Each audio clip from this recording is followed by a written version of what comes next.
Hey guys, this is Eric Wenger with Wenger Racing. I thought I'd show this little video on adjusting valves, or pretty much like maintenance stuff. This is that 355 small block Chevy that's in my S10. So some of you are not as fortunate to have as much room to work on stuff, and that sucks. I've been in that position before where you have like a heater core over here and you're trying to get to that back one, you can't. Now, obviously I have shaft rockers on, so it's a little bit different scenario than some of you have. But I'm not going to actually show you the adjusting on it, but really what to look out for when things are going wrong. This should be part of regular maintenance. Usually what I do is I will take off the valve cover like I'm done. How often I do it, I probably should do it more than what I'm doing. But this engine's kind of like the gun that I want to get ready to go in here. Not that I don't care about this engine, I do. But I'm probably less concerned as I was when I first went in. Because when you first put an engine in, you're probably going to check it way more than you do after you've run it for a while, because you're kind of getting an idea that everything's kind of going okay. But you still should check it. So I'd say probably every 10 runs, it's a good idea to check it. Do you have to check it that much? No. Because this is a solid lifter camshaft. It's better to catch things first than having them come up and you didn't catch it. So what two things you're looking for? Well, there's two. One, if the lash increases. So in other words, I've checked here and my lash is really increased. Usually it means the lifter is about to go down, which is a really great idea to catch that firsthand, because I have Morel lifters in here, solid rollers, the Ultra Pros, and they've got needles in them. Now they have some that don't have needles in them, but this one has needles. But if you catch it early on when the lash is still up, I mean, in other words, the lash is grown, it's much easier to just change that pair of lifters than it is when they finally come out and go through your engine, and then you got to tear the whole thing down. Two, so that's only one thing. The other thing to look for is what happens if the lash actually gets tighter. So actually in this case, I've already checked this one right here and it is a little tight. Here's the other thing. So loose, look at lifter. Too tight, in other words, the lash is actually slowed up. There's a couple of reasons that could cause that.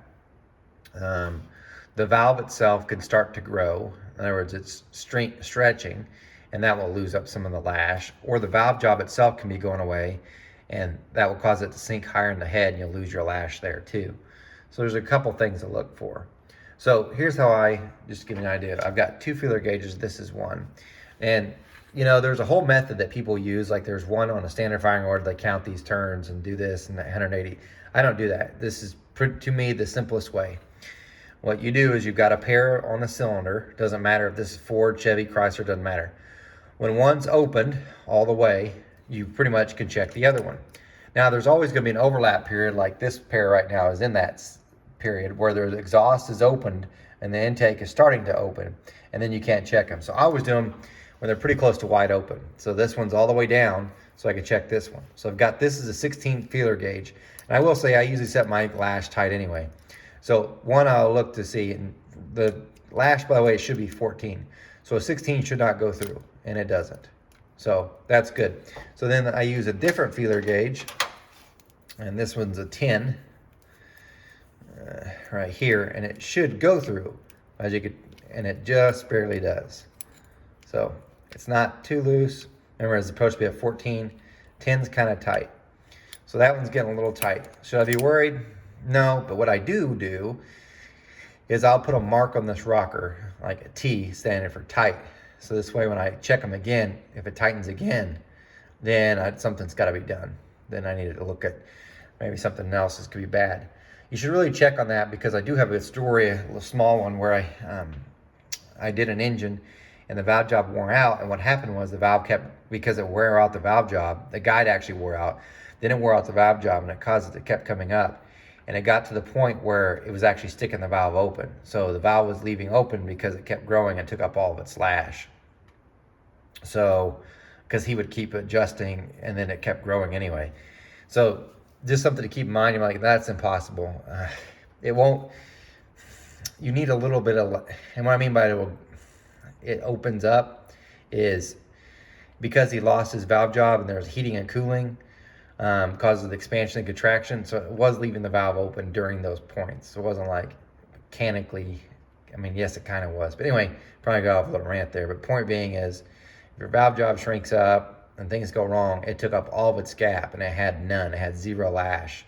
So cold, you know, it's much tighter. So chances are it actually was leaving the valve open a few thou, which is never good. So point is, check them. So simple enough. This one's down, I check this one. So then what I do is I'll bump the engine over till this valve goes all the way down, and then I'll check that one. And I'll do it throughout the whole thing. That's all you got to do.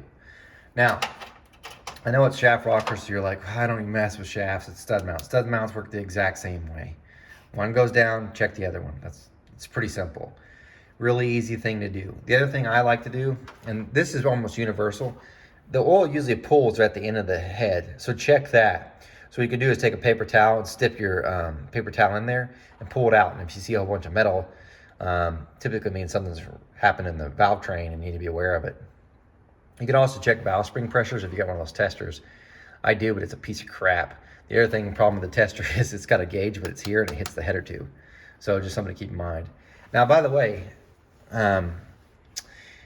this oil actually it's dirty, but I actually thought it was going to look milky because I ran it on methanol, and I was worried that I was going to have milk in here, and it doesn't. So in case you're wondering. By the way, so look here at this one, and always look at the back one too, where that oil is. Just examine. The other thing on shaft rockers and even on stud mounts, the things you should look in your maintenance too is right here, which the light's going to blind it, but right where that nut is on the shaft, there's a pin there. It's actually a C-clip that holds them in place. I've seen those wear out because I think this pair actually has worn out before and I've had to change it. So look at that. On a stud mount rocker, it's the same situation. You need to check right there at your fulcrum because you'd be surprised if they get wore out and they start coming out. So just keep that in mind when you're doing maintenance.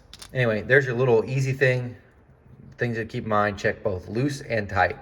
It will save you an engine and heartache.